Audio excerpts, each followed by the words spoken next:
Yes, people, and welcome back to a very, very special episode of FCM. Listen, Sunday nights, where else would you rather be?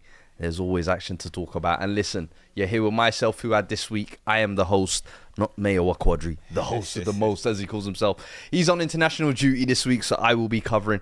But I am, of course, joined by my co-host, the co-hero, Culture Cams. And listen, ladies and gentlemen, we got a lot to talk about. I am not even going to waste any time, as we do on this show, as is customary. There's two teams that go out there and play, and every week there's someone that goes out there and collects 3 points. And it's been a minute since I've been able to say this. Hey, I'll take the 3-point collectors this week, man. Listen, I can already see there's a lot of Arsenal fans in the chat. Listen, big up your damn selves as well. They're going to eat today. North London's United in collecting 3 points. No, you're not. Don't ever say that again. We collected 3 points. I said North London United, bro. Don't ever say that again, bro. They're getting begging it, bro. Begging it now, bro. Hey, listen. Cut the mic. But listen, there's some participants as well. Big up them. Listen, smash the likes if you are here. Big up everyone who's here. Over 1,000 of you in here already. Make sure there's at least 1,000 likes. Let's see if we can get that before we even get through this first bit, because listen, there's nowhere else to start. Sunday night, the game is just finished. What would have been the top 2 clash in the past 2 seasons, Arsenal versus Man City at the Emirates. 5-1 demolition, dare I say. An absolute bombardment. Bro, talk to me about this game, because there's so many places we can start, whether it be Miles Lewis-Skelly, Ethan Nwaneri, the press that Arsenal had, City's mistakes. Like, we have to start on Arsenal, of course. Yeah. 5 goals at home and coming into this game as well, it was a case of Liverpool won yesterday. Had they lost this, you could pretty much kiss the title goodbye from here on in. City looking like they're getting a bit of recovery the past month. Had a little blip against PSG, but are they really back? Yeah. Was what the question was going to be today. Was this what you expected? Seeing how the game has gone, 5-1 in the end. Absolute schooling, dare I say. But would you have even predicted this before the game kicked off? But firstly, we got to ask, how's your forehead? Hey, how's your head? You concussion, past the concussion, you ready to go? I'm feeling better. I went through 48 hours of doing welfare checks. You know the worst thing? My mom even seen it on TikTok calling me like, yo, what's going on? What? Bro, I was doing welfare checks everywhere, but I am good. It's a new week. We got new energy. We got new games to talk about, but let's talk about this one, because this was a crazy result. I'll be honest with you. As much as even you would have thought Arsenal would win this, if you're the most diehard, I don't know if they expected 5-1. They might have even expected a commanding result. And over the past 2 games, there were 2 draws, the 2-2 and the 0-0. And it's always been a question of Arsenal's playing style or whatever. But today, for 60 minutes, it looked like an even game. But for that last half an hour, they put the heaters on them. Yeah. And City pretty much capitulated, bro. Yeah. But talk me through how you saw it. Listen, going into the game, I thought, you know what? I actually thought, and the thing is, we keep doing this. I think everyone's doing this. There was a point where I was like, I'm not doing it no more.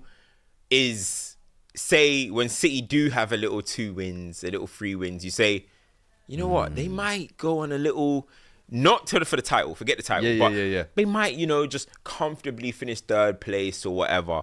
Bro, we just have to put that out of our mind. Yeah, this Man City team ain't up for it, right? It's not up for it. And when you look at the way Arsenal played against them, a lot of people are going to say, oh, the first half, it might have been kind of close or whatever. For me, I think Arsenal controlled that. Whether Arsenal had the ball or not, I think Arsenal were relatively comfortable in that first half, bro. Yes, they had Vavria made a big save from the Vardio's header, I think it was. And I don't know if people are trying to claim that Savinho's shot was a wonder save or whatever. I don't think it is. I think he should have been saving that. Other than that, I think Arsenal controlled the game off the ball. Let City have the ball. They haven't got the penetration that they used to have. Let them have the ball. Let's see what they're going to do. Arsenal were fairly comfortable for me. Second half, okay, Haaland gets his goal. Saliba, I think he was sleeping. We'll talk about individual and stuff. Yeah. But Saliba, he was sleeping a little bit. Haaland pipped in front of him, got the goal. But then Arsenal didn't put their heads down. Arsenal immediately. Phil Foden said, hey, who wants to score today? You, Thomas Partey? Go on, have a goal. Have a goal, mate. Do you know what I mean? So we're going to talk about him, but instant reaction. And then from there, it honestly, like, it looks like... It's like funny a snowball because effect, bro. I said, Arsenal v City, often you used to say, this is men v boys. We used to say that for City versus Arsenal. We say City are like men, Arsenal are like boys. I think this is the first time in any win that Arsenal have had. I don't even know how many they've had under Arteta against Pep. But in any win that they've had, this is the first time I'm looking at it and I'm like, nah. Arsenal were the men on the pitch, bro. Yeah. I won't say City or the boys. They're the unks. They're the OGs. They're the grandpas. You know what I mean? They're the grandpas. This is the unction, exactly. Arsenal physically far superior. Yeah. Arsenal were pressing them. Arsenal were running them over. Midfield. It was too easy. Bro, honestly, I was looking around and I was like, looking at Phil Foden, for example. I was like, you're too small to be out there, bro. I wrote on the before. I wrote, you're too small to be out there. He looked too small. Bro, MLS was bulldozing him, bro. 18. Rice. We'll talk about them. Rice. These guys were just, bro. And Timber is not a very tall guy, but he's got it about him. Saliba, Gabriel. What I say about Arsenal? That's what big, strong men. We saw that in full effect today. City. One thing we're going to learn about City, they're good enough probably to beat the smaller teams, maybe when they get their groove. But when the better teams come along, they're not it, bro. They're not it. When they link Liverpool, they're getting a demolition job too, bro. This City team, like, we're going to talk about them more. We're going to spend time talking about Arsenal more right now. But this City team, it's not up for it. Arsenal, for me, that last 30 minutes, how many times have we seen that from City this season? Yeah. How many times? We saw that against Feyenoord. We saw that against PSG where they went 2-0 up. Sporting. Was it 50th minute? Completely capitulated after that. Sporting, you could say, completely. United, 2 goals in the last... This Man City team... too many times this season. And we've been calling this team mentality monsters over these years. Shadow of themselves. But the energy that Arsenal played with from minute 1 to 90... I don't know if new needles have dropped or something, but they were today, juiced up. I think Arteta got it tactically spot on as well. In terms of, like, it felt like their press, there was like a setup to almost be like, these guys are washed. This is not like last year or the year before where they've got the physicality to run at us and maintain that little zippy passing that they used to do around us. Get at them at every opportunity. Rice, Odegaard, Partey, that midfield three.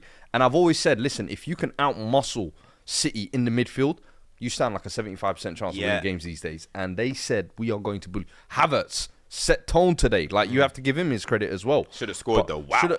You see that chance? When he missed that chance, you almost thought, here we go again. Arsenal are missing a big chance. 1-1, they've equalised. You kind of feel like... But that's, I think, what you said. This game almost felt like Arsenal wanted to rip up that old script and start writing almost like a new chapter. To be like, the washed unks, this is how the story's going to go now, and fair play to him. Let's talk about some of the individuals, though. And I want to start on... But do you feel... So quickly, do you feel like Arsenal... Do you reckon Arsenal had that energy today? Do you think Arsenal walked into this game with that kind of hunger in their belly from the stay humbles, from all of that? Do you think Arsenal used that as motivation? Do you think City walked into this game thinking, we're going to play football, you're going to play football, and Arsenal walked into it like, no, this is a grudge match for us, bro. 100%. I think the last game definitely made it personal. I think Haaland made it a bigger thing than maybe what it should have been. But I think that left a taste in Arsenal players' mouth where it's like, you know what? I'm sure Arteta would have been, during some of the team talks, rolling back those tapes and saying, hey, remember when he got in your face, Jesus, you've got to use these things as motivation. And then you've got to see the reaction from it. And credit to Arsenal, this is where you actually see the reaction. And in a game like this, I'll be real with you, I thought City would at least put up a better fight. I thought the past month or so, you're showing some life, you're getting some new signings in. This is an opportunity to really, once again, remind Arsenal, like, we're bigger than you, and we're going to put the nail in your title hopes. And instead, it's like, hold on. The other side have said, there's still something left for us in this race. So that's the one thing I took from it today, where I was like, you know what? One, Arsenal, I'm not completely writing them off, and I actually think they want to be in the position of chasing Liverpool rather than the past couple of years where maybe they've led from the front. This is actually maybe a more favourable position where there's not as much expectations, but you know what? Let us keep churning the results. Let us keep working away. And I think a result like this puts battery in your pack for the second half of the season. Speaking on some individuals, though, we can't ignore Miles Lewis-Skelly. And we'll get on Ethan in a little bit as well. But Lewis-Skelly, man of the match performance against North London Derby a couple of weeks ago. Man of the match performance today again. Decker's got it in the end. Decker's got it in the end, but in my eyes, I'm giving it to him. These types of performances, bro, from an 18-year-old, what are you seeing out there, bro? Because I can't even hate. Look, bro. There's nothing bad you can say about him, because in every game I've seen him, I'm like, bro, he's a complete, almost midfielder playing at fullback. And I think he is naturally a midfielder anyway, but...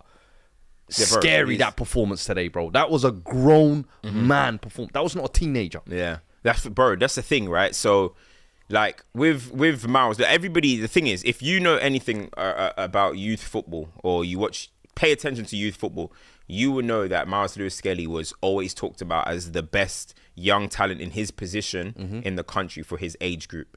You know that about Miles Lewis-Skelly. Mad player. So everybody knew the potential that he had. So I was like, do you know what? I remember last year, or was it 2 years ago now? 2 years ago now. I was like, I need to go and see this up close and personal. I went to 4 Arsenal FA Youth Cup games. I watched it and I was like, you know what? He actually looked more ready in the games that I watched than Ethan Nwaneri. You know, Nwaneri, you could see is just he's a mercurial talent. But Miles Lewis-Skelly always could ride challenges. But sometimes you thought to yourself, he likes the physical contact too much. Maybe he'll have to rub that out once he becomes a senior pro. But do you know what he said instead? No, I'm just going to bulk up. But I'm going to keep my athleticism. Bro, this guy's 18, bulldozing men. Bro, when I saw he's 18. You come next to me, bullying you. Like, bro, that's what Wayne Rooney used to do. Facts. You come close to me, I will bulldoze you over, bro. And the thing is, he's comfortable in all phases, bro. He can pick up the ball off the left-hand side, right-hand side, in the middle. He's press resistant, bro. He can dribble past 2, 3, drive up the pitch. He's got that turn of pace. And this is all from the left-back inverting position. I'm telling you now, this guy is a midfielder, bro. And it's only a matter of time until he's knocking on them doors like, yo, I want to play in midfield. Not just for Arsenal, but also for England, bro. He is that level of talent. He is that level of talent. With, as you're saying, the physicality that he has, the technical ability that he has, could he not just make the left-back position his own? I think you're cutting it short. If you look at, for example, like an Ashley Cole. Ashley Cole came out of the Academy Arsenal left winger and was good. But eventually that left went on to become the country's greatest left-back. Lewis-Skelly, bro, he can mold that. But you know when you're talking about England, because you look at England's left-back position, it's been a problem and a weakness. He can make that his own. Arsenal, no problem. I'll make that my own. And you know he's almost got free license to, as you're saying, pick up the ball in the middle. It's almost like an extra midfielder. Everything they wanted Zinchenko to almost be. He is giving it in full effect. But the thing is, like, the game is a bit different though. Like, I feel like with the left back, the game, football can change quickly. Just 3 years ago, we were saying attacking fullbacks. Then all of a sudden, man, we're playing centre backs at fullback. Now, I mean, obviously, then now people invert. It can change too much. Centre midfield, I feel like that's your natural position. Eventually, he'll go there. But we're trying to praise him for what he's doing from left back. That's perfectly fine. But you know, you just mentioned Ashley Cole. But when we talk about the greatest England players, you talk about Rooney first. You talk about Gerrard. You talk about, then you get to Ashley Cole, bro. Nah, you want to put yourself in them conversations. Them fearless youngsters. Yeah, he's going to want to be in centre midfield. But right now, he's bedding himself into first team football. But the thing about him is he's beyond ready for first team football. As I keep saying, his physique, it's perfect for it. His engine is perfect for it. And do you know what I love about him? He's got that arrogance, you know. He's got the arrogance. You know, he knows he's him, you know. He knows, like, you remember when he was mocking you boys? Did you not see him after the North London derby when they asked him, yo, you're coming up against Kulusevski, one of the most informed players. And as you were saying, physical performance. And Kulusevski's strong, bro. He gave him a matchup. And then after the game, he was like, were you scared? Like, scared of what? I said, Fairs. I don't know whether you're doing this for the TikTok or I don't know whether you really believe this. Nah, after a couple more games, I'm convinced. I'm convinced. You got to have that arrogance about you when you pick up the ball in them type of positions. Do you know why? Because you believe in yourself. If you were to go and speak to Busquets and Xavi and these, they give off these humble gimmicks. Go and speak to them properly, privately. They'll know I'm him, bro. You don't want they to rate themselves above any other player. Of course, but you need to have that if you're gonna be picked. It's the people that are maybe low self-esteem and stuff. They're not confident to get the balls in them type of tight areas or them type of position. Yeah. He's got this arrogance about him. He believes it. Look what he did today. Haaland said, "Who the fuck are you?" When he was squaring up to him. Yeah. This week. Scores, done his celebration. That's what you like. That's what I like to see in football. That's what I like to see. That might be one of the illest ones. No, that's what you like to see, man. Especially, I just seen a picture as well, just before we come. All the man them are looking down at him like you know, young Simba. I said, no, don't, hey. He don't make that his phone wallpaper for the rest of his life. Yeah, I said, nah, fair. Nah, but do you know what? Like, I think overall, it's what's the word? Him alongside Declan Rice, even alongside Partey as well, they just played with that energy that City couldn't live with. And I think the instruction, for me, was pretty simple from Arteta to overload the midfield. Overload the midfield and let them know that you're there physically. Drive with the ball. You're seeing players driving with the ball a lot more today as well. Declan Rice is doing some fantastic passes, by the way. A lot of people saying that he can't pass, whatever. You know what I mean? Fantastic pass, but there's just this kind of intent. And I know City end up conceding. I know they end up conceding the header, Arsenal end up conceded. But did you see the way Gabriel was defending him? You see Haaland though, let me come first. Haaland, he got no change out of Gabriel. No change. You know, he was mixing it up with Gabriel. He got no change. He thought, try to go over. Let me go for his handsome friend. You know what I mean? And he got one. You know, he got one. But even the way they were like playing with him, leaving him on the floor, being physical, being aggressive. And if you're Man City and you're seeing Haaland, who's your 6'4" physical frame, and the rest of you are these kind of small aging men, they're getting fists up, and he's getting thrown all over the place. Yeah. That's just going to send shivers down the rest of the team. And in City at the back line, though, radiating nerves. But that came through Arsenal's press. That came through Arsenal's energy. So that's the one thing I got to give Arsenal. Honestly, it's like they had them asthma pumps today, bro. They were running, bro. Klopp, I don't know, maybe Arteta's got his Listen, we got more Arsenal to talk about. We got City to talk about as well. But I just seen there's over 5,000 of you in here. Big up every single damn one of you. Sunday nights, we appreciate you joining us. Smash the like button though. I see only 700 likes so far. Come on, let's get that up to 1K, shall we? Please, let's get that up ASAP. But let's get back to it. Ethan Nwaneri as well. I want to speak on because let's talk about Deckers first because he came on. I wanted to talk about him last. Okay. Nwaneri, that last goal, talk to me, because you have been almost like leader of the bandwagon. It almost seems like, as a non-Arsenal fan, it's hilarious as well. I remember first episode of the season. Episode of the season. I want to say you were saying Ethan Nwaneri's easily Arsenal's most technical player, and people were like, "Bro, relax, calm down. He's played only 30 seconds. He's only played 30 seconds," and you was like, "No, I've gone and watched him play. I know what I'm talking about." And Champions League, we're seeing midweek him spinning the ball off his chest, skimming past free man like it's water off a duck's back. And then today I'm seeing, it's almost like as soon as he shifted in, you knew it was going in. And it was almost like a carbon copy of what we saw kind of midweek. Talk to me about this kid. Bro, he's different, bro. Ethan Nwaneri, forget about it. He's different. Yeah. He's different. Haaland, they found two, bro. They found 200%. Because Ethan Nwaneri, though, listen, that's a superstar, bro. And you remember I said, when I said that, I said, bro, Foden and these guys, he's coming for that England 2026 spot, bro. There's no doubt. Oh, you think 2026? 2026. Oh, you're not waiting 2028 or a bit of development? Bro, don't joke with that one, bro. 2026, Ethan Nwaneri is going to the World Cup, 100%. Do you know how good this guy is, bro? What can't he do? He can run through players. Physically, he's getting there. He's got a quick turn. He's got a quick turn. People haven't even seen the full potential of this guy shooting, bro. The guy can shoot, left foot, whip. His left foot is a wand, bro. Cuts in with ease, dribbles with ease. First touch is perfection. runs at you. He's got the arrogance. He's got the confidence. There's not really much that the guy can't do. And a lot of times people are looking at him thinking, oh, he's going to be that creative spark. He will score so many goals for Arsenal. This guy is 17.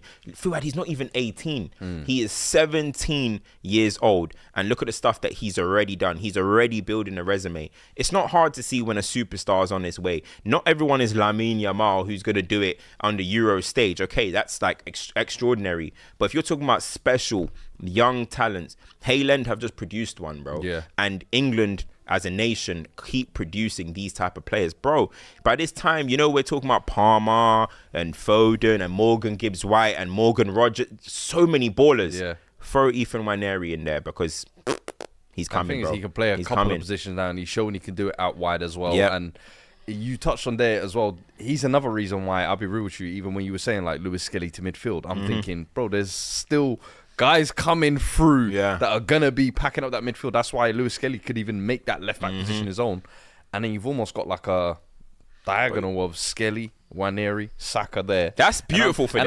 And I think almost 3 left footers as well. That's class. Crazy. Yeah, it's class. Is he almost in like both of them, shall I say, in the perfect environment? Because obviously they've seen Saka come through that, and Saka came through as well when it was trenches, and he got thrown in deep end, and he had to play a lot of minutes. Yeah. And they've actually been almost bedded in. Lewis Skelly, we pretty much didn't see him first half of the season.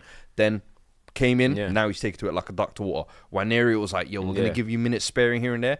Now it's like, hey, he's arrived. And now they're probably going to get like a good run in. Are they in like the perfect situation under Arteta as well? Perfect, bro. That's exactly what you want, because now they're walking into a happier environment. I get it. More times when you want young players to play, they often get called up on when there's injuries. That's what happens. That's how Marcus Rashford broke through. That's how a lot of people break through. There's an injury, the young player plays, all of a sudden now he's staying in the team.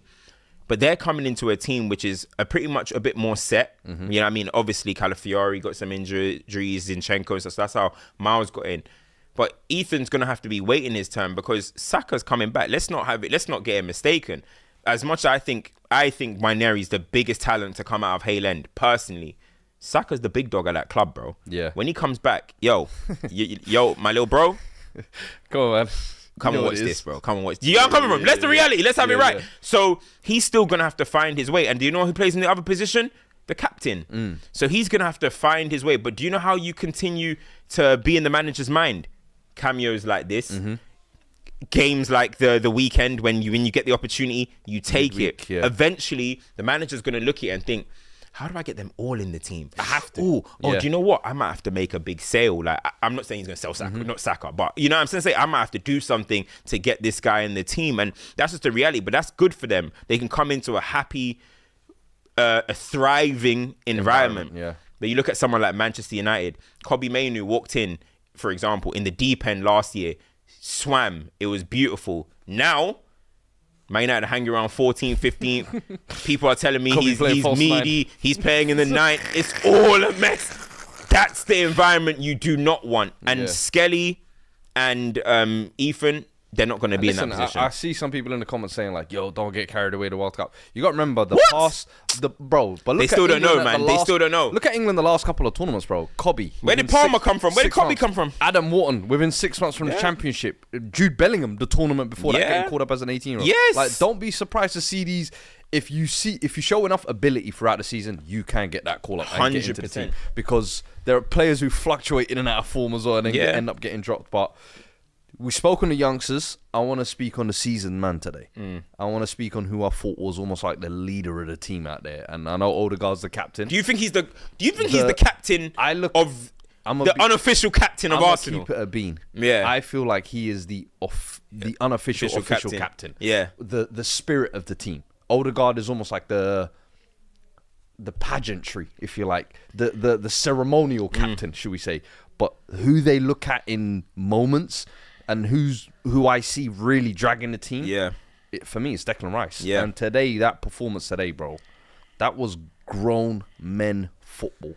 And the press, the energy. And I want to talk about his role as well in that number 8 position. Because this season we've seen him basically, he's been moved from the number 6, whether it's Jorginho, whether it's Partey. Every once in a while, Marino comes in, he slots back in. But this was what I felt like is almost like the best version of Rice in that 8 role. It's almost like what you saw at West Ham. Is that long-term where he needs to be? And is this almost like a glimpse of where he should be, the levels he should be playing at moving forward? I mean, he said it himself just after the game. He said, oh yeah, by the way, guys, we got a special guest on the way. We got a special guest on the way. Royal Rumble spirit. Yeah, we got a special guest on the way, an Arsenal special guest as well. Yes. He's one of my favorite creators, I promise you. It's funny calling him a creator though, isn't it? But he is one of my favorite creators, real OG. But anyway, back to what I was saying. I feel like with Declan Rice, like often, no matter what he does, there's always a question mark on him. People are always throwing question marks on him, whether it's he doesn't pass forward, whether he doesn't score enough, whether he doesn't assist enough, whether he can do certain things. And every single time, one thing that we always praise him about is he steadily improves. Season, yeah. This guy started playing centre back at West Ham. Then all of a sudden they moved him into midfield. Then he started showing I can play a little bit box to box. I can play in the double pivot. And now at Arsenal this season, people didn't even give him the benefit of the doubt of the guy had a little bit of a broken foot. He had a broken foot. They didn't give him the benefit of the doubt. He started the season a bit slowly. But now you can see he's fit. He's dusted off the Euros fatigue. He's dusted off his injury.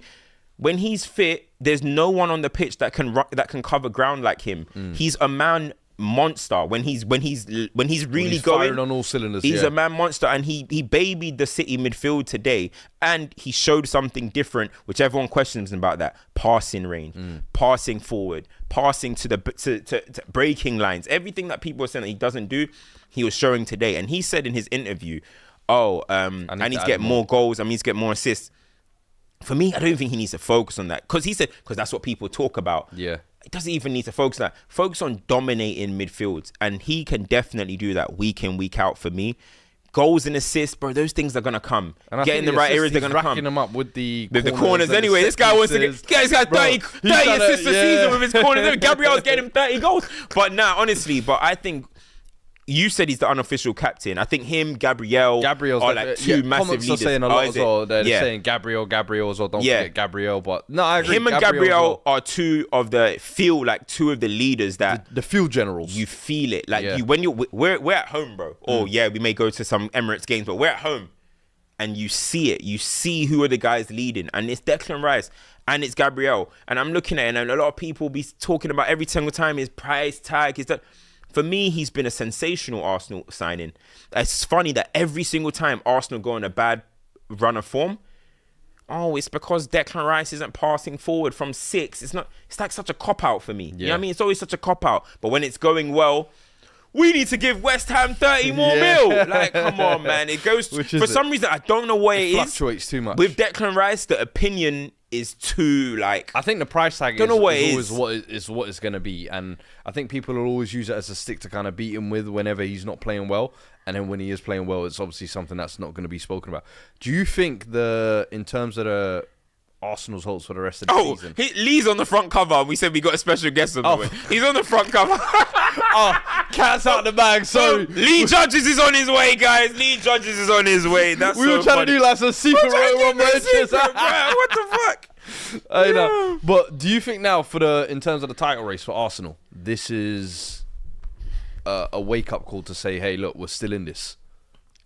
You know what I think this game is, though? I think this game is a boost for Arsenal to continue to go on a run. This, bro, they may not post it. I don't know if they're going to post it, because if you post yourself celebrating, you get cooked on social media these days.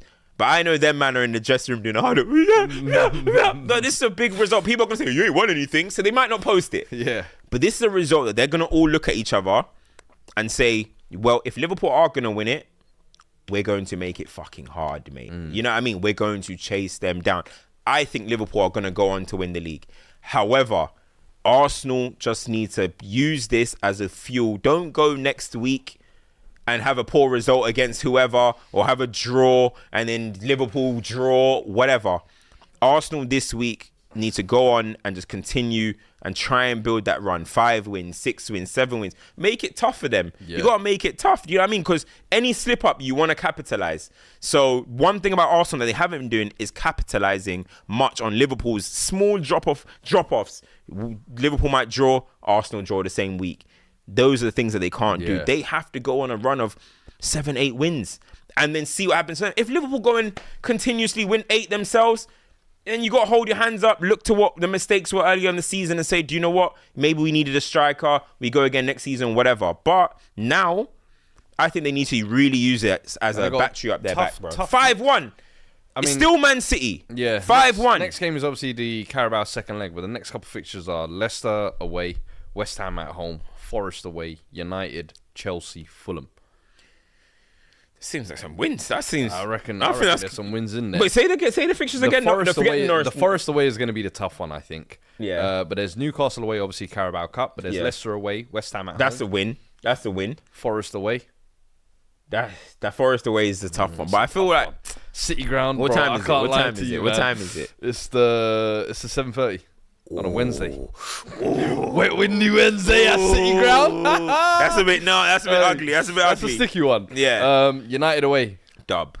Easy dub. Arsenal, Chelsea at home.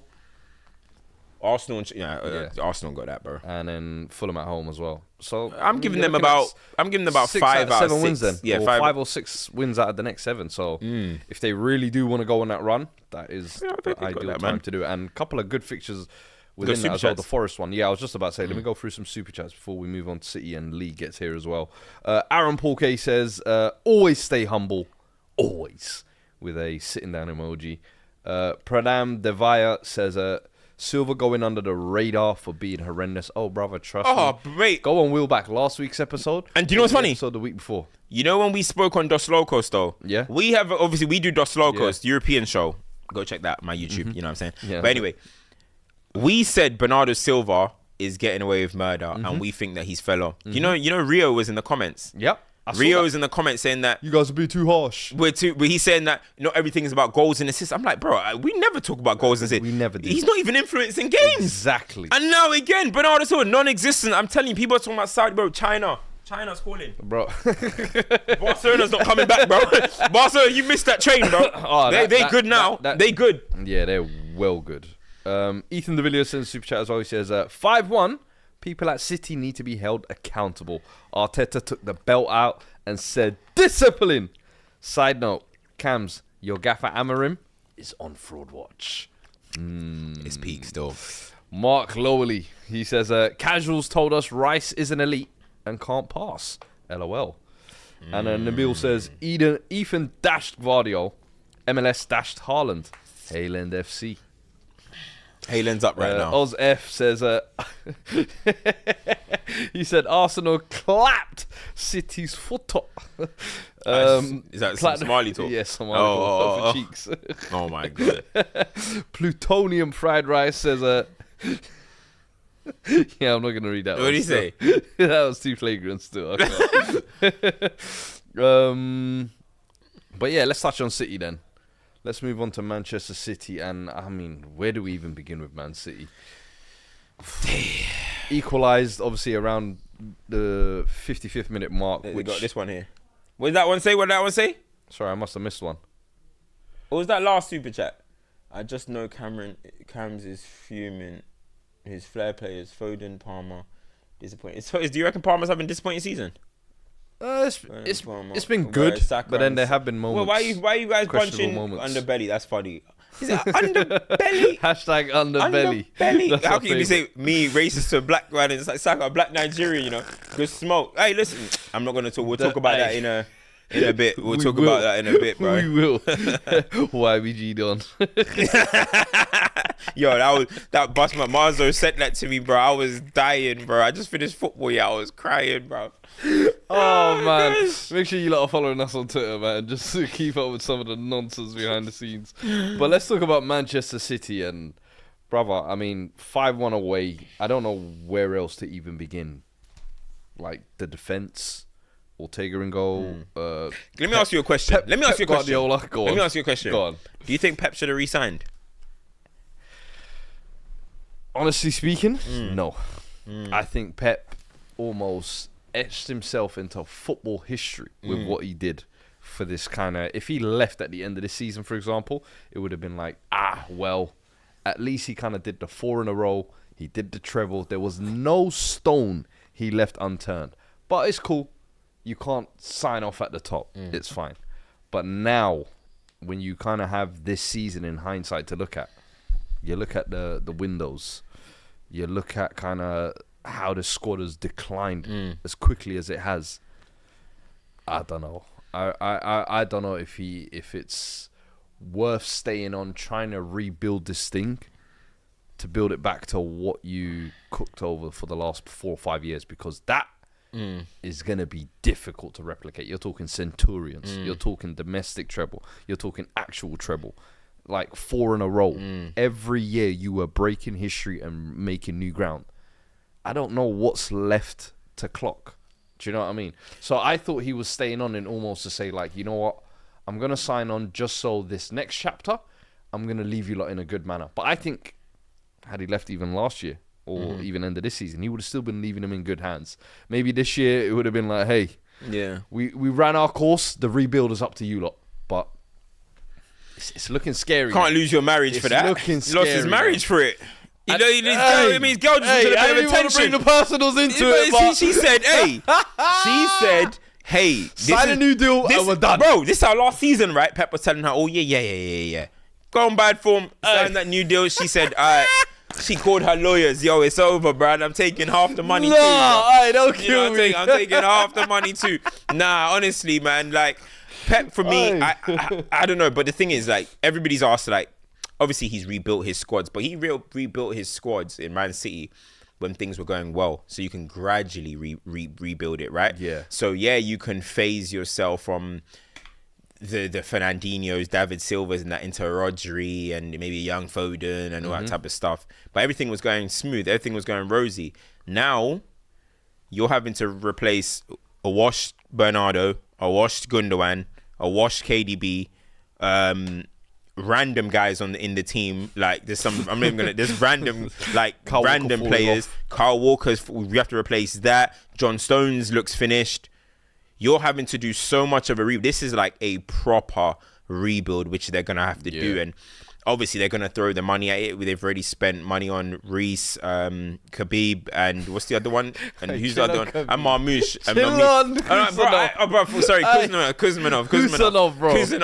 Kuzmanov. I keep forgetting, bro. No, honestly. Bro, I keep forgetting. And Kuzmanov and Marmoush and stuff. So, but they're gonna spend more money. But this is going to be a proper rebuild that they're gonna need to do. And I want to see how that Man City team looks after this. Is it gonna be them impenetrable Man City teams? Is it gonna be them special ones, or is it just gonna be kind of like a ordinary? I don't think we're gonna see that peak Man City again. I think it's because I don't think we will. I think it's because like you almost had the leadership group transfer over when you were talking about that kind of era with Kevin De Bruyne, players like Sterling, players like even Ruben Diaz coming in like a leader, Rodri. I worry that they might not be having enough leaders in that next phase, and even the next group of players that they do sign in the summer or whatever business they do from now till the end of the window. I feel like they do have to be some big characters in there because like you're looking at Reece coming in from Brazil, or Rice. He's going to take some time physically to even adapt to the league. Khusanov doesn't even speak the language, so it's going to take him some time to adapt. And then Marmoush, you're thinking, is maybe the most ready-made to kind of make a difference. That's a lot on him. Yes, can make immediate impact. And that's the thing. That's a lot to ask him. Even though he is performing at a level at Frankfurt where it's expected. Yeah. Bro, it's a tough ask. And this second half of the season, I'm interested to see how City finish up, because Champions League positions are there. And every week, the past month, you thought, you know, hey, they should be looking comfortable, and they're fourth at the moment. But Newcastle and Chelsea got a game in hand. Newcastle is level on points. Oh, Newcastle have a game in hand? I think it's just Chelsea. Chelsea have a game in hand. Newcastle are level on points. You know what it is, though? John Stones. It's so crazy because like when you talk about this Man City team, after that title parade, if I told you, yo, in 6 months' time, Arsenal and City are going to meet at the Emirates, and it's going to be a mauling. Bro. 5-1 on that. You would have laughed at me. Yeah. You would have said, nah. What are you talking about, man? Nah. Pep just signed a new deal. He might 5-1 them. Yeah. What are you talking about? And now we're in this situation. That's the part I think that scares or kind of alarms City fans. The fact that it's happened so quickly and so drastically. It's mad. Yeah, I feel like it's one thing quickly before we speak about the individuals at Man City, but I feel like when you look at what John Stones came out, and I guess, I don't know, if I'm a City fan, I don't know, do I take positive out of it or would I take negative? I don't know, but he came out and basically just said, look, apologies to the fans, they don't deserve to support what we done. This basically just talking about the season, etc. But you can see that he's feeling it's a real crisis. You know what I mean? Man City are still fourth, still in the Champions League. Yeah. And you see how they feel that it's a crisis. That's a club that are just so used to winning. That's a club with elite, let me say mentality. On the pitch, they're not showing it at the moment. Elite standards. That's the right way. That's the club of elite standards. You look at the other side of Manchester. I didn't want to talk about that, right? But you talk about the other side of Manchester. Know what standard means. Bruv. Bro, look how, if these men think this is a crisis, they don't know what crisis is, bro. Do you know what I'm trying to say? But to be fair, they are in a crazy situation, and I feel like they can feel it, and I feel like they're playing games now without the belief that they are much better than their opponents. And that's what I'm saying. Like, you saw it against PSG, they were inferior. Arsenal, inferior. Who else have they lost to? I think Liverpool comfortably beat them earlier in the season. So PSG. I'm looking at, I said PSG. Yeah, looking at these type of teams, they got Madrid coming up. Is it 2 games against Madrid? What do you reckon that looks like? I was giving them that kind of respect. Yeah, now I'm starting to think, but Rudiger's out though. They got no centre halves. But I can't lie. Alba's starting to come back. Fairs. Now I can't lie though. Mbappe, Vinny was cooking their best sides. Now he's coming up against bruv, what's his name? Kusanov. Now he's coming up against Kusanov, and Akanji's moving crazy at the moment. He's coming against these guys moving like this. No more Walker the Demon, Speed Demon. I think they might get cooked, bro. I think Real Madrid might do them home and away. Home and away, bro. And that's saying a lot, because I know Madrid haven't been the best amazing side this season. It's a Champions League, bro. But in the Champions League, they know how to turn it on. And let's speak on some City individuals. And I want to start with Foden, because we started on Miles Lewis-Skelly with Arsenal, obviously commanding performance at left back, but he was up against Foden today. What did you make of that Phil Foden performance? Was that kind of the same Foden that we saw that first half of the season? I know the past couple of weeks, it's looking like form was coming back in, and people thought, hey, second half, watch out, we're coming. But was this a reminder there's still work to be done?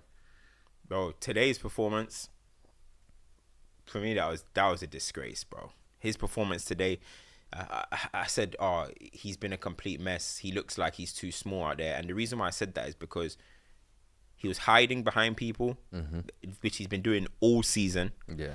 Acting like you want the ball. You don't really want the ball, bro. Acting like you want it. Yeah. Standing in the line. Yeah, give it. The guy is right next. You go right next to the player. Yeah. You don't want the ball. To the point where they're thinking, you're right next to me, bro. Go move, bro. Yeah. I know, bro. We've all done that, bro. Let's not lie. We've all played at levels where we want to look busy.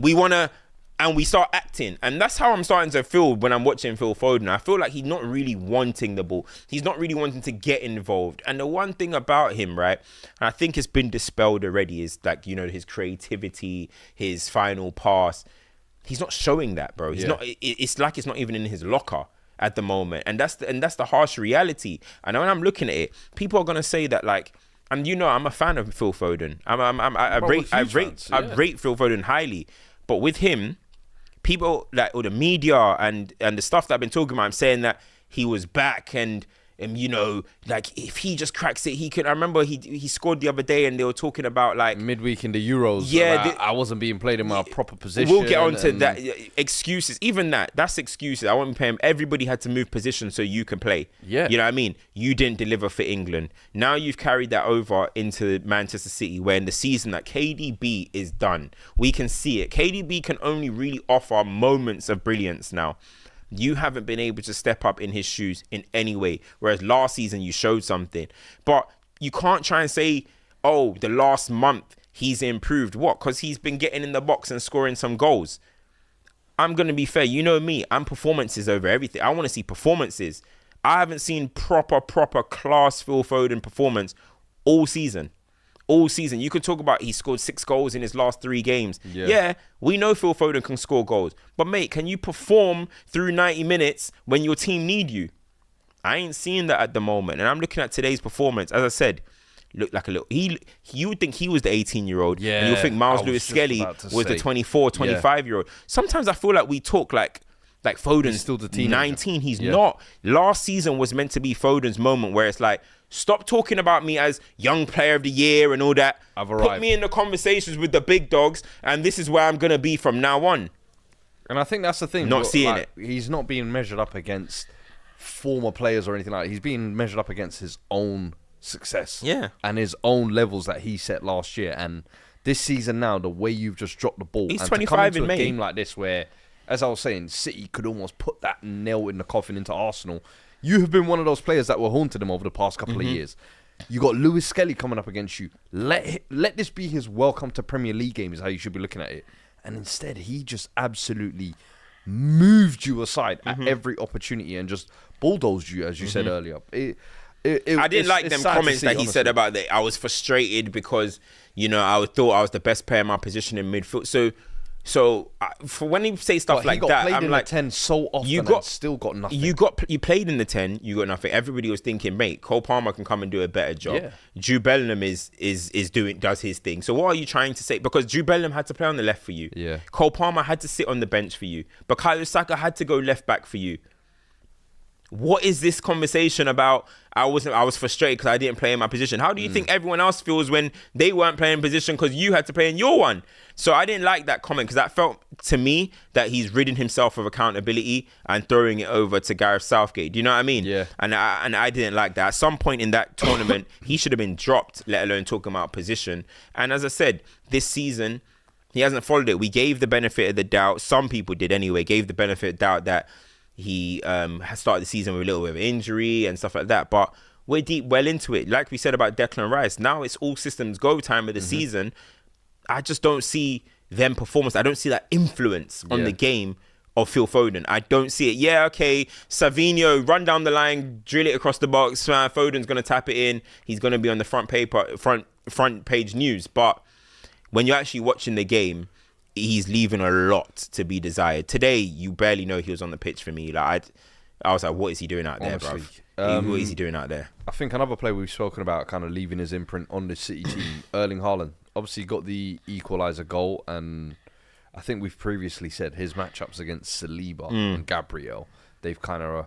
I think the first game he maybe got some change out of them. No, that was with Holding, no? Holding played. Or was that with Holding playing? At the Etihad, that was Holding, I think. Okay, so since they've become a pair, this is his first goal, I think. Hasn't got any change out of them whatsoever. And I was always looking at it like, all season long I've said to you, I don't feel like he grabs games enough by the scruff of the neck. In the past couple of weeks, getting a couple goals, whether it be against Ipswich, this is a game where it was like, you need to imprint yourself. Do you feel like he did that?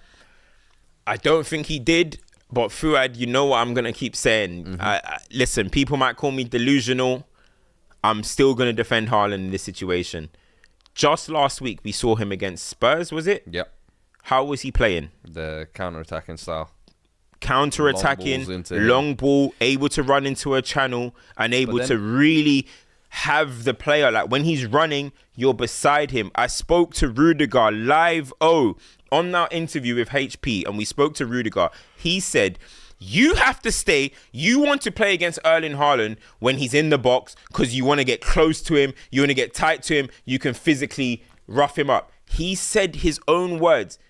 Have a foot race with him when he can have his arm next to you. You're dead. You're dead. How often do we get to see that with Man City and Haaland in big games? You never see it because City always want to dominate the ball. Let Arsenal have the ball. Hit them on a break. Let's see Saliba running beside him. Let's see Gabriel running beside him. But if you use the physical game, they're going to eat him up, bro. Yeah. Pause. But they're going to destroy him. Yeah. Simple. And that's the thing. It's like and here he is. Judges! Judges in the building. Make some noise. Grab a seat when you can. But then that's the thing I said. It's like it feels too many games where it's just kind of like he lets them almost dictate the game for him. Yeah. And what you said earlier with kind of Gabriel, not able to get change out of him, and then going over. Judges! First time debut. And trying to get something. Lee. Fresh from the game. Fresh from the game. Grinning from ear to ear. Look how he's smiling, man.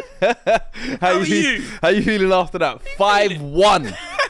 Just got to stay humble, really, haven't we? Feeling good. Woo! How do you feel? How was the stadium, man? Oh, Buzzy, the actual stadium today was unreal. The atmosphere in there was brilliant. Like, it was a brilliant game. I don't know if you think that as well.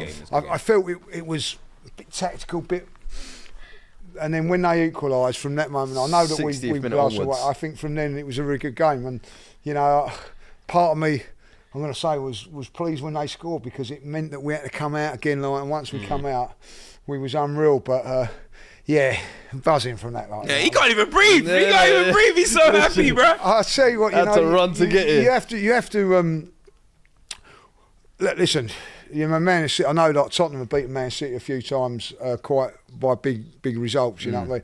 But to smash one of your rivals like that is a nice thing, and they've done it to us on a few occasions when they've been the better side. That's what, for us to do it is a big thing, So yeah, well pleased. And I think that's what we said. Like a couple of times this season, it's happened, whether it be against Feyenoord, against PSG, against Sporting.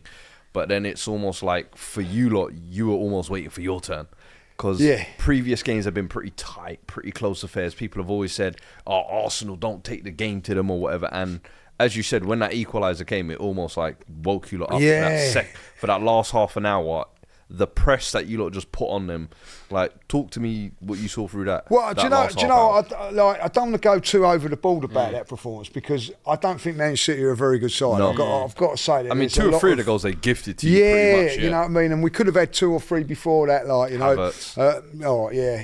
He's missed a sitter, and if I'll be honest, you know what I mean. And then he scores a class goal, but. It was just the way we went about it today. It was like the energy was there. It was the energy of the crowd, the energy of the players. And listen, if we can play, the problem we got with Arsenal is if we can play like that, we'll beat most teams. But it's that games. We've all been there. You've got to grind out a result, and you're not quite at it. That's when your striker gets you out of jail. And we haven't got that. We haven't got that. And that's a big problem. But for listen, whatever's going to happen in the league, we'll see what goes on. And of course on Wednesday. But bloody, I'm going to enjoy tonight. What I mean? Who was your man of match today? Who do you, when you were at the stadium? Obviously, everyone sees it different sometimes on TV. It'd be interesting what you guys have got to say about that, because from watching the game today, I thought Thomas Partey was just unbelievable. Interesting. Okay, we haven't spoke about Partey today. You got into it. We spoke about Declan Rice. We spoke about Declan Rice. Declan Rice, you know what I mean? Declan Rice, you know what I mean? He was superb again today. I actually thought in the first 10 minutes he was very, very quiet. Even when he was 1-0 up, but as the more the game goes on, he's driving runs and whatever, and break up play.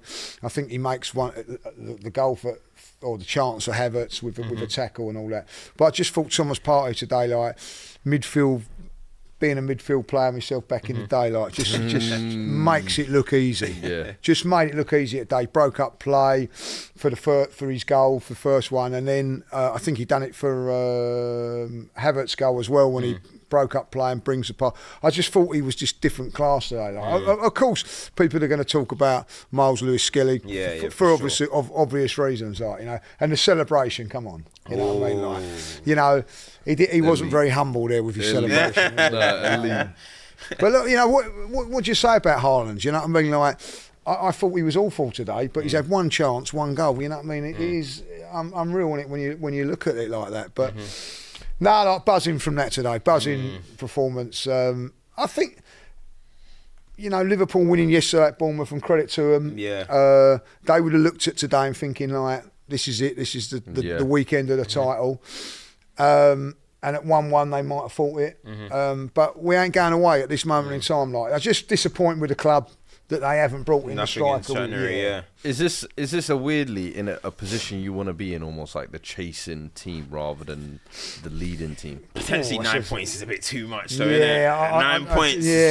I think that if we are to win it, we got to go on a madness like Man City did a couple of seasons ago, and also they've got to have a couple of injuries. They've got to lose Salah because I think if he doesn't play yesterday. I don't think they win that game. You know what I mean? That's the difference. You know what I mean? They've still got quality, still got good players, but he's the moments player.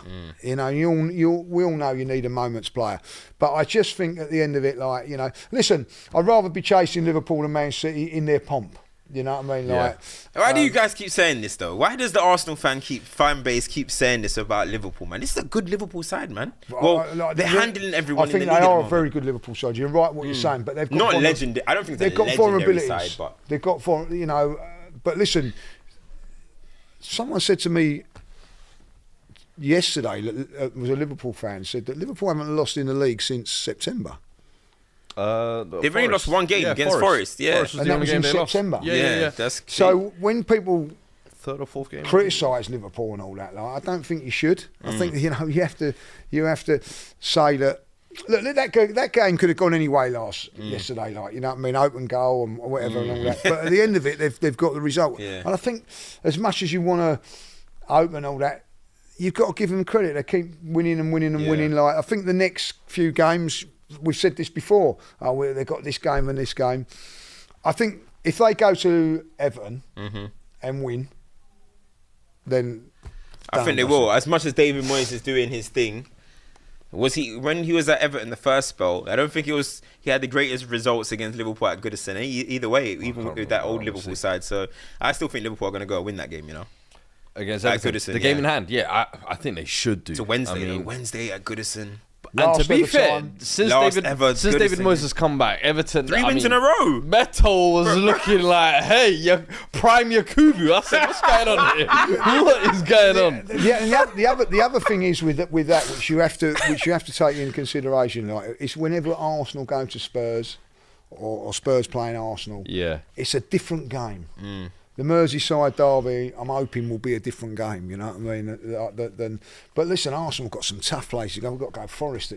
We was looking at the fixture list. Forest, you got to go United. I think Chelsea's coming up as well. Newcastle. They lost in the end. You didn't even know? I didn't know that. We lost 2-0. They lost 2-0. We lost 2-0. Despicable work. It's over for us, man. Despicable work. It's over. 5 losses in 7 games. Sack of offence. Let's talk about Liverpool. Before going to United. We're going to United afterwards because it's the top of the table talk. I think you said that you wanted to say something about Liverpool. No. They've got a big game coming up. Thursday, haven't they, Liverpool? Who they playing? They're playing us, obviously, in the Carabao Cup second leg. So what do you think? Quickly, what do you think about that game? Do you actually think you're going to go through? Honestly, I'm praying. I'm praying that we're going to nick a draw. I think Spurs are capable of nicking a draw.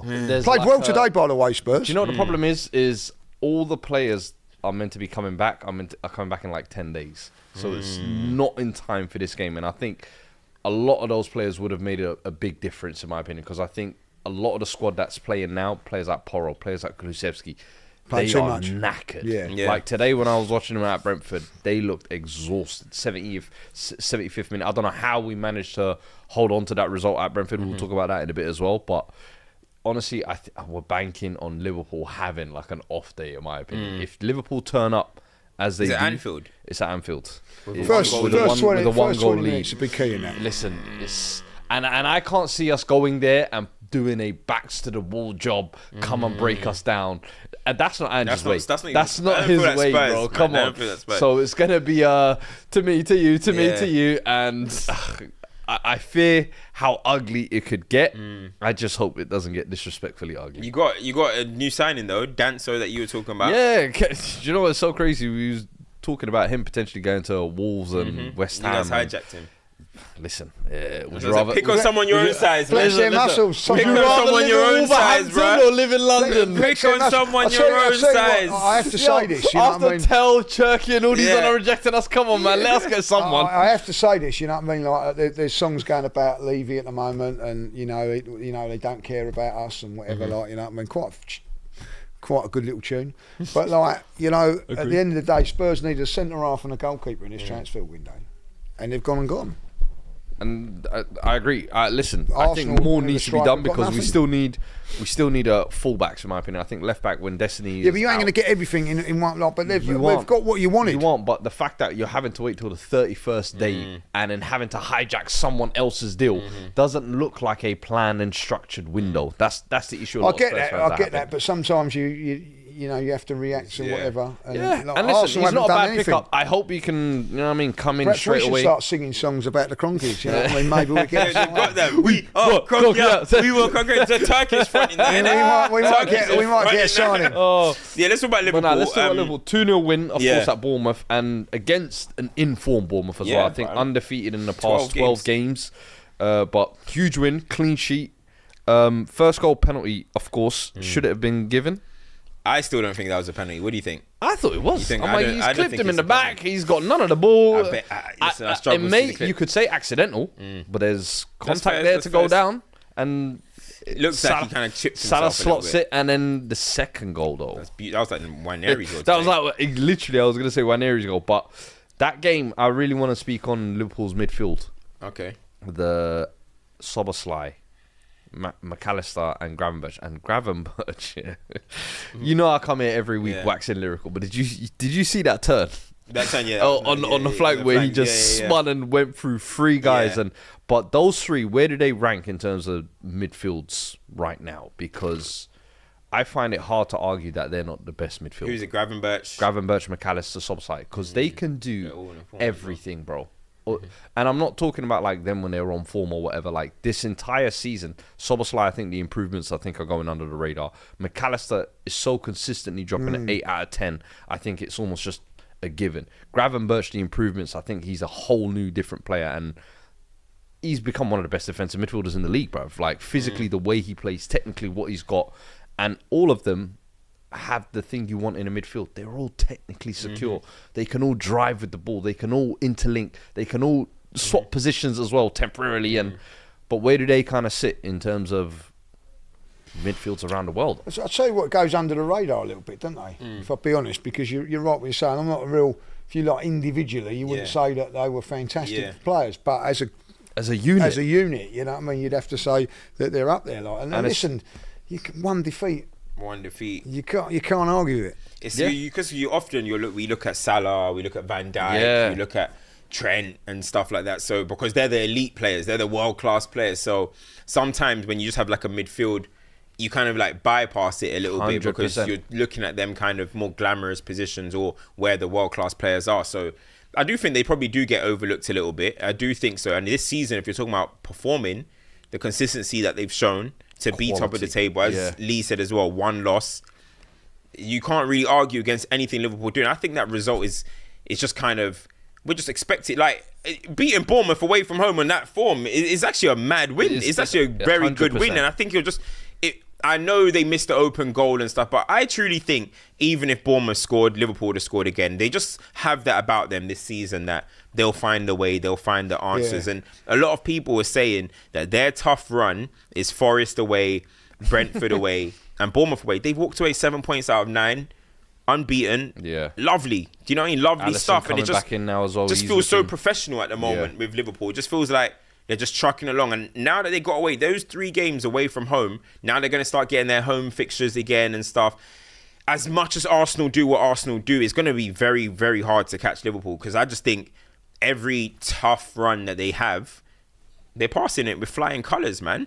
So I don't see what... I can't disagree with what you're saying there. I think like when you look at it, you are as an Arsenal fan thinking Bournemouth away, they're on form. Even a drop 2 points, a draw. Yeah. You know what I mean? But they've gone there and won. You just think to yourself like it weren't. I wouldn't say it was a breathtaking performance by any stretch of the imagination, but it doesn't always have to be. Though, it doesn't have to be. Yeah. People say it doesn't have to be. It's about winning. Yeah. And I felt that I'll probably get pillared for this. Like I thought Mo Salah, when I watched him, he was poor. Didn't really involved in the game. Got pushed off the ball and all that. But when it mattered, the penalty is a pressure. You know what I mean? Bangs at him. But the next goal that he gets, Lee, you're vindicating Cam's here. No. Not today. I was actually here to give Salah praise today, contrary to popular belief. I think with what you're saying, it's not even about like if he's playing poor or whatever through the game. I actually like when a team start to get their tails up, Bournemouth start to believe, or Arsenal fans, whoever are watching, thinking this could be a game where they drop points. Yeah. And your best player, your world-class player, your elite player just says, nah, none of that. As you said, you would need a striker. Arsenal need a striker that can sometimes just bail you out and do that. And that's what Salah did. Like, Salah's like... It's not a criticism of him. It's an absolute compliment that he's 30... Is he 33 now? Yeah. So he can't do what he was doing when he was 25, 26, 27. But what he does is it's like I'll save it for this bit here. And when the game is in a real... tense position or whatever, like which it was at that stage. 1-0, it could go either way. Bang. Yeah. And off goes the telly. That's it. Like, that's what I'm saying. You know, and that's how it is. And you know, so you've got to give him credit for that. Like, you know what I mean? Now, I think, you know, when I said that the run that went on, somebody commented to me. I was like, the difference is with Arsenal and Liverpool is we have Salah, they don't. And sometimes, honestly, like I do think it is as simple as that sometimes. Like, drop Salah into Arsenal right now, Arsenal run away with the league. Yeah. You know what I mean? You can't replace the level of consistency and scoring that he does. Whether he plays bad or whether he's playing great, he's going to score. To always turn up. It's inevitable. That's where it is. You know, like there was a time where you knew every single game KDB is getting an assist. You knew Ronaldo every single game is scoring. Messi whoever you want to say, Henry, whoever is going to score goals. That's what Salah is doing regardless. At the end of the day, if you're affecting your team winning games, that's all you need. He just got 178 goals in all in the Premier League, surpassed Lampard. Obviously, he passed Henry the other day. That just shows a level of consistency. That's what it is. It's consistency. Every season, 20, 30, 20, 30. Doesn't matter. So that's why he's an elite player. And this is what I mean. Games like this, I actually like what he did in a game like this. As I said, Bournemouth was starting to believe. I didn't. Everyone's believing, of course. But then he just goes and it's just like, let me just cut in, bottom bins, let's go home. Yeah. And I think that's the thing with Liverpool this season. It's that consistency and almost like adaptability in every game. They don't seem like they're playing the same way in every game. Some games they're dominating. Some games they're playing counter-attack. In some games, and I like that kind of ability to kind of switch styles almost. And I think, listen, credit to Arne Slot, do you know what I mean? First season to come in and top of the Champions League, top of the league as well. And that's got to go under that's got to be something that is good as well, because you look at that and you think, like, not being horrible, teams like Aston Villa, after the Champions League have struggled a little bit. They've kept up the consistency, like, you know, it's going to be, and also, like, you think, we're having lots of games, we're getting injuries, and that's because of Champions League football. Well, they ain't getting no injuries, but they're still churning out results in the Premier League as well as the Champions League semi-finals, and dare I say it, probably the final. Prediction? We touched on obviously Newcastle. but what's your prediction? Liverpool Spurs prediction. I'm gonna say Liverpool win 2-1. So you go through. Hey, no, it goes. That means no. Where does it go? That means penalties. Extra time penalties. Yeah. Let's roll the dice. That's what did it say? I'll take that. I'll take the penalty shootout. Whatever happens, happens. Okay. And I think Spurs will get sang up there. Yeah. I really do. And what do you think about Newcastle Arsenal? 2-0 down. Go and St James's. Listen, we play like we did today. I'll be going to Wembley, but. Nah, not with Joe Linton, Tonali and Bruno G, mate. They've got. I think you're right. I think, like, where we dominated the midfield today, I don't think we will do. Look, listen, to go up there is a big arse. They've lost their last 2 home games, funny enough. I mean, who went up there the other week? Was it Bournemouth? I'll take the 4-1 win. But you take 4-1. I'll take 3-1. But no, I think it's going to be very difficult for us to be up there. Like, I think it'll be a Newcastle. But dare I say it, Newcastle Spurs in the final. I would like that. No, I wouldn't. I would like that. I would like that. Battle for a desperation battle. Yeah. One hasn't won in 55 years. One hasn't won in like 20. Games. The real Hunger Games. That would be a real entertaining final. Well, honestly. I think Newcastle would want that, and Spurs would want Newcastle in the final. And Newcastle want Spurs, but definitely don't want Liverpool Arsenal. I mean, come on. We need either Arsenal, Spurs. Spurs need to go to the final if we want it to be interesting. Because you can be Spurs, Newcastle, desperation, or North London derby. If Liverpool goes to the final, they just kill every narrative. Come on, man. Possibly Take there. the league. And they win the Carabao Cup all the time. Let us have something else, man. Come on. But listen, still over 5,000 of you in here. Big up, everyone. We're over 2,000 likes. So can we get to 3,000? 2,000 likes. Can we get to 3,000? Come on, people. Big up, man.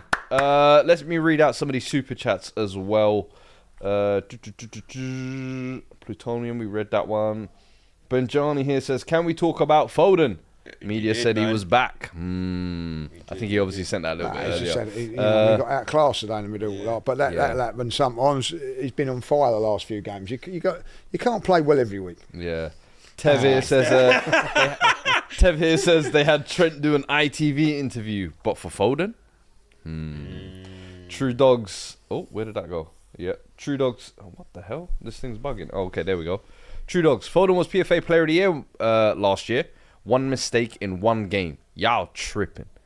Everyone's eager to hate because it's so long City are down. Yeah, but there's the same way you can say he was PFA Player of the Year last year. This season, he hasn't really. You have to be measured to that same standard. You got to hold him to the standards, man.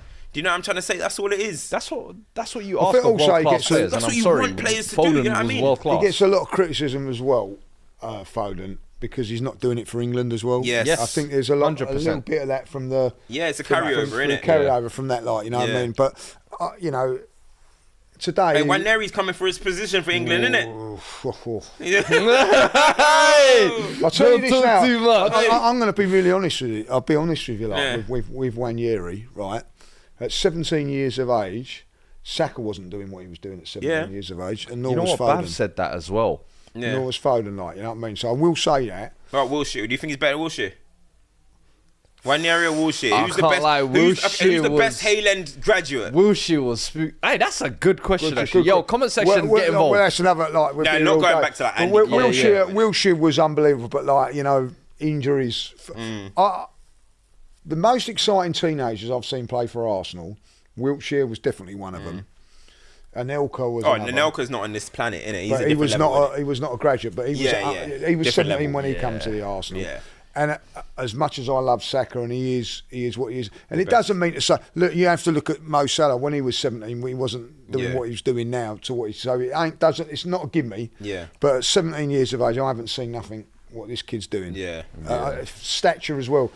You know, he can handle himself, innit? Yeah, you know, I mean, I'd like to see his passport because I don't believe he's 17. He's got a body of about a 24-year-old. True Dog also follows that one up. He says, also, City are bad this season. No hate. No, I've got to say, it was like watching, I've said it on my interview today, that was like watching City before the money, back in the old days. That's the City I remember Main and Road love. City. Yeah. David James in goal, Dunn at the back, you know what I mean? Like Noel Quinn up front. Yeah, man. Good stuffing. Paul Dick over them, man. Proper City. Gary at the right Purcell. Proper City, innit?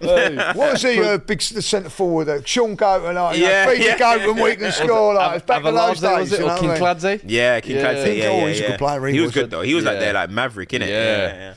Every mid-table team you had to We're showing our age, lads. We're showing our age.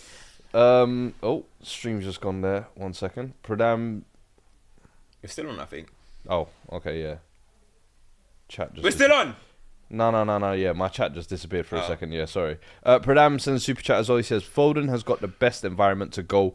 Great manager, great mentors, and David Silva and KDB with a winning environment. He should be the man. What is this super chat right here? Boca Sal says, Fuad, who's better, Prime Air 2012 or Prime Rain 2014? What? Because although Prime Air had more finesse to his game, who is he talking about? Prime Rain delivered with more consistency. You know what? What's he talking about? I don't know if he's trolling, but this is a great troll. Hamza sends a £10 super chat. He says, Fuad Kadani, when are we starting the Ryan Gravenberch Young Player of the Year tour? Brother, Young Player of the Year. You're not winning Player of the Year. Respect us. Player of the Year. I think it's 22. How old is he? 22? Yeah. We're eligible for both, don't worry. Yeah. We're going to be in the race for both. Crypto Dino says, big up the judge of all judges. Judges! And the mudded minions. I want to apologise for Mikel Arteta. He doesn't get enough credit. Remarkable performance today. Listen, he's got to take all the credit today. Yeah. Team selection spot on because there was and quite rightly a push for Nwaneri to start. Yeah. I was one of those. Yeah. But I thought we got his spot on. By the way, our two wide players today, not forget their work rate today, getting back and all that was sensational. Trossard and Martinelli. Yeah. No, fairs. MPB just sends a super chat as well, and Jord B just sends some super chat as well.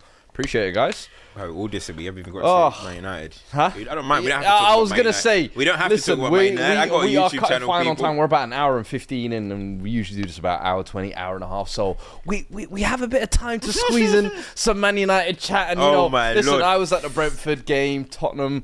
No one cares about Tottenham, mate. We are staying up. We're good. Listen, one step at a time to 40 points. Yeah. But behind closed doors, United at home were losing 2-0 to Crystal Palace, and Coach Accounts thought he was going to get away with it. Did Coach Accounts thought we weren't going to tonight? talk about it today. No, Tottenham didn't go above us today. Nah. No, we're creeping though. We're creeping. They're still behind Come us. on, Mud Brothers, come on. When are people going to get on this Man United? Tottenham are right behind us, 2 points on, behind. I remember when Arsenal were down in 8th, we had Man United fans You were getting absolute pillar. Are you enjoying it down there at 8th? You're enjoying it about 8th and all that, like, you know. You cannot continue to keep losing like this, Man United, like, you know what I mean? Like, they are the fifth lowest scorers in the league. They are -6 goals. The manager, I'm not 100%. I'm not rocking up with him. If I'll be honest, I think like the way he's gone about a few things and said a few things, I'm not going to go down that like you know. But Man United, this is, you know, like they're a massive club, Man United. Like to be in this sort of state. This is the worst Man United team I've ever seen. Ever seen. And I don't remember when they went down and all that. And I do remember like a few of the teams' 80s and all that, like, you know what I mean. But they were still, you know, under Ron Atkinson were decent, and then certainly under Fergie. You know, before they weren't great, but they were still. I have not seen a worse Man United team than what I'm seeing at this moment in time. And at the end of the day, the Man United fans, they must be thinking, I don't know what you're going to get. You know, to go to Crystal Palace at home, you think like you're going to beat them. Honestly, if I asked Cam this morning, how confident are you of winning against Crystal Palace today? He would have probably said less than 50%. Yeah, 100%. That's almost become like the norm for United fans. The Man United fan, and at first I used to think it was almost like a pessimistic gimmick, or you know, he's being a skeptic, and I think it's almost like you've accepted your place in reality. Has the falling of grace from Man United been bigger than any other club? I've said that already. I think this is the biggest fall from grace. I think so. What do you think? I agree. I think this is bigger than any other team. Bigger than Arsenal. Bigger than Arsenal, Liverpool, Chelsea did AC that Milan, all with of them. Jose's season, but even then they won the 10th. league the next season. The next season they won the league. They won the Europa League, was it, that season? Exactly. So I think this is the biggest drop off from like a major club. Like, this is like beyond it. We've lost 11 games in the league, man. 11 games. Won only 8 games. 5 losses. Amorim has lost 5 games in his first 7 at Old Trafford. How many games has he played now? It must be like, I don't know. Has he lost more than half? We're unbeaten in the Europa. He must have lost more than he's won. Or isn't he? Because I think he's got 7 wins in 19 games.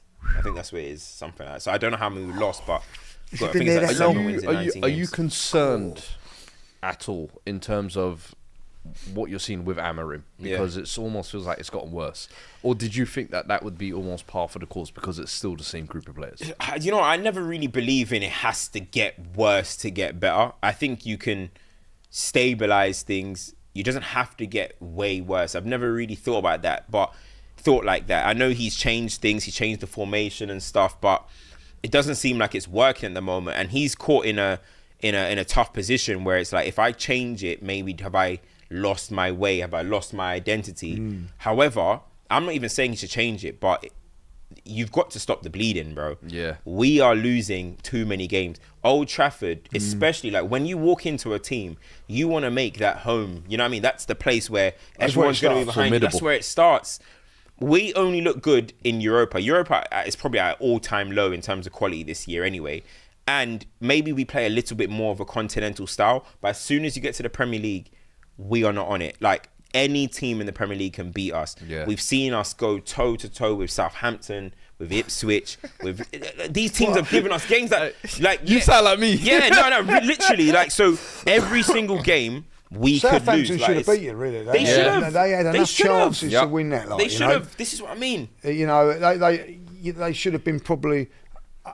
You know, like, don't get me wrong. It's not Man United's fault they missed chances, and then all of a sudden, like, you get the go. you know. But I look at Man United and I think to myself, like, this is Man United. It's a mess, man. And who would you actually... You got to take a player from Man United, like, you know, who would you actually take? Amad Diallo. You got Saka, so you're comfortable with that. I just, you know what I mean? I wouldn't, you know, but this is Man United, like, you know. No, our squad is... The midfield is not... I mean, it was terrible. It's not, there's nothing there. Up front, it's not... You know, a great. There's talk about, like, you know, selling players. What I don't know really. Like, you know what I mean? Like, we started the game today, and this is why, like, you know, I talk about the players a lot, but today I have to speak about the manager because he started the game today. Against no forward. He started with Kobbie Mainoo up front. The false 9. Kobbie Mainoo up front, and we've seen him move to the 10 more recently. His last game in the Europa, he played in the 10 position. Had a great game. Amorim was talking as if like, oh, whoa, I found a role from him. All of a sudden, we get in this week, he's 9. Yo, fair enough. He held the ball up sometimes better than Rasmus Højlund does. But that's not the point. We're not going to score. How many goals are we going to score with Kobbie Mainoo in the 9? Let's be serious. We're not scoring goals regardless, let alone with Kobbie Mainoo in the 9. So when you're making, you got 5 defenders. You got 5 defenders on the pitch. Yeah, 5 defenders because the wing backs are defenders. 5 defenders. 2 centre midfielders who cannot control games, and Ugarte and Bruno, and then you got a centre mid up front. Yeah. How are you going to win games that way? How are you going to score? So I have to blame Amorim for today. I have to blame him for today. The end of it, you got to look at it like you're playing Crystal Palace at home, Man United, no striker.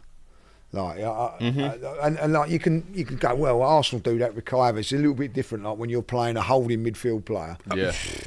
In that position, like, you know, you ain't gonna, and you've got a couple of forwards up front as or a couple of strikers on the bench that probably could do a better job and all that. Like, but listen, as an Arsenal fan, I'm enjoying it. It's dangerous. Listen, we're enjoying it. We're enjoying this, man. I'm enjoying it, man. Listen, why are you enjoying it? You being down here in the slums with me, I'm enjoying that. Road to 40 points. All right, who's getting to 40 points first? You or me? I hope so. Who's getting there first? Crystal Palace. Hey, you came too late, mate. You come say hi quickly. Come say hi to the people. Just come say hi to the people, man. Come say hi to me while we wrap up. We're wrapping up the show. You're always turning up late to people. Just quickly, Cams. Rashford to Villa has been pretty much almost confirmed. What's his name? That's a high and by from time. That's a good cameo. That's that Simpsons meme, innit? What do you think, lately? But Rashford to Villa, talk to me. What do you make of that? Quickly, is that down? Is he? He's upgraded. Downgraded? No, he's upgraded. In 2025, he has upgraded. He has upgraded. Champions League football, and they're battling for top 4. They're only 4 points off top 4. So on that term, club size obviously not, but he needed to find a new environment. Yes, we all know he wanted to go to Barcelona. He wanted to go to a mega club. It didn't materialize. Late, they found Aston Villa as a club to go to, but Emery is very good with attackers. Villa might need a little bit of a spark as well because we're seeing them draw a few games and stuff. It's a good move for him. I think it's a good move for Villa. And it just needed to end between Man United and Rashford because it started becoming a mess. On the pitch, it wasn't good enough. Off the pitch, there was a lot of talk about him. So I think it's just both parties needed it. And while Man United keep losing, it's going to look like, well, you know, you should have kept Rashford, but we were losing with or without him. Honestly, that's just the reality. Yeah, well, it's got worse since he's not been in the side, Dave. I'll be honest. Yeah, I don't even really know the stats. To be fair, I don't really know the stats. To be honest with that one, I don't know. Let's end the show, shall we? Let's end it on champs and duds as we normally do. People in the chat, let us know what your champs and duds is. Lee, champs and duds is basically champ of the week is someone who you think has done anything magnificent. It could be on the pitch, it could be off the pitch, it could be a man of the match performance. Obvious one for me. Or it could be champ of the dud of the week is the opposite, basically, where someone who you think has done something. Okay, I'll have to have a little think about that. Champ of the week, I am going to go, I think, Nottingham Forest. There is no way the 7-0. It's a shame. Chris Wood. If we had more time, we would have gone into more detail into that. Chris Wood up to no good. Fair play. 17 Premier League goals. Wow. Nuno Espirito Santo really has this team looking like a serious Champions League team. Gibbs White, Elanga, your former boy. We could do with him at wing back right now. Hey, man. it's looking crazy. And then second one I would want to give is David Moyes as well. Yeah. What a comeback, brother, this is. 3 wins in a row. He is restoring the feeling at Goodison Park. And hey, good man. manager, isn't he? Yeah. Fair play, yeah. Champs. Who's your champ? Ooh. I got to give. Do you know what? I would give it to Hayland as an institution. You know, getting 2 goals, two young teenagers on a pitch, scoring against Manchester City, top talents. I think in future England internationals. I got to give it to them. Well, Ethan Nwaneri for his work this week. 2 unbelievable goals, 17 years of age. Got to get it for that. I'm going to be biased. Yeah. And the chump of the week, Clivert for missing that open goal. Who you guys done of the week? You know what? This isn't football related, but I think I'm going to go the Dallas Mavericks. Hey, we're going to go the Dallas Mavericks. Do you watch basketball? I'm a big NFL fan. NFL. Okay, the Dallas offering... Mavericks trading Luka Doncic for AD. I just can't get my head around it. I can't get my head around it, bro. It makes no Honestly, sense. I fell out of my bed this morning. Put it this way, it's the equivalent, in footballing terms, it's like Real Madrid swapping Vinny for Kevin De Bruyne right now. Really? That's the equivalent to that trade. It doesn't make sense whatsoever. You're a Dallas man then, are you? Nah, I'm OKC, but Luka's my favourite player. He's my favourite player. Luka and LeBron playing together. Listen, we're making movies out here. I'm going to love watching it, but I just can't believe that anyone would do something like that. It doesn't make sense. I think, Dad, I have to go Haaland. Haaland? Yeah, I'm sorry. You was doing all that humble talk. Oh. And he got humbled with the 5-1. Yeah. And then your own celebration he got left done. with something though, innit? You might have got something, but your celebration also got cooked right there. Stick today, and then also, since you want to go non-football, Yeet Man. the whole WWE as an institution for letting that yeet hype win the Royal Rumble. Get out of here, man. We ain't trying to see that yeet nonsense, man. I hate that, but hey. Get out of here. Logan Paul coming in 30th as well. Hey, if they put YouTubers up there, I call next. I saw iShow Speed getting speared. We can get Cam speared as well. One of the funniest things ever. Oh my God. Hey, man, no, okay. But listen, people, Lee, appreciate you joining us this week. Hopefully we'll get you on again. Proper flesh it out. Some proper Arsenal chat.